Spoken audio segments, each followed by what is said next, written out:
जय श्री राम। नैहर एगो एतेक नीक शब्द छै जे आदमी क्या तऽ जन्म कर्म सबटा तऽ ओतहि भेल रहै छै, तहन सासुर आबै छै। आओर हमसब जे टाइमके लोक छिए, हमरा सबके टाइममे से शुरूमे नैहर ओतेक नहि लोकके जाए दै छलखिन गार्जियनसब। आब जे जाए देथिन तऽ आब अपना जाइके, किया तऽ आब घर परिवारमे लोक लीन भऽ गेल छै तऽ जाइके ओतेक काजे परोजनमे गेलहुँ नहि तऽ नहि गेलहुँ।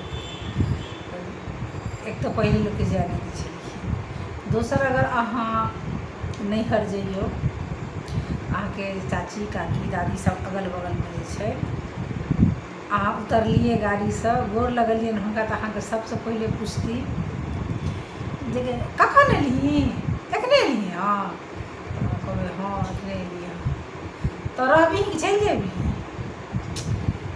हम ई सोचै छी जे हम तऽ एखन तुरन्त एबे केलहुँ हन, कमसँ कम कनि साँस तऽ लेबऽ दिअ, लेकिन पहिले पूछि देती जे एलिए हन तऽ रहबिही कि, तखने अहाँ कहत कि जे मतलब जाइ छै लोक अपना घर, लेकिन मोनमे हैत कि जे बेकार लए एलहुँ, ई फील भऽ जाइ छै। आ ई बात गाँवेमे नहि होइ छै, ई बात शहरोमे होइ छै।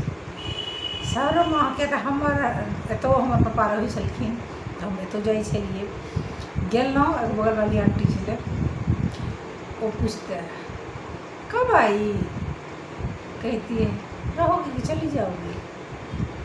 हे भगवान, हम तऽ एखन एबे केलहुँ हन, तुरंत के तुरंत कहै छै जे मतलब जेना लागत कि जे ओ घर अहाँके, ओहि घरके अहाँ सदस्य नहि छिए, ताहि तरहके अहाँके फील भऽ जाएत जे नहि एतऽ रहैके नहि यऽ, एतऽसँ जाइके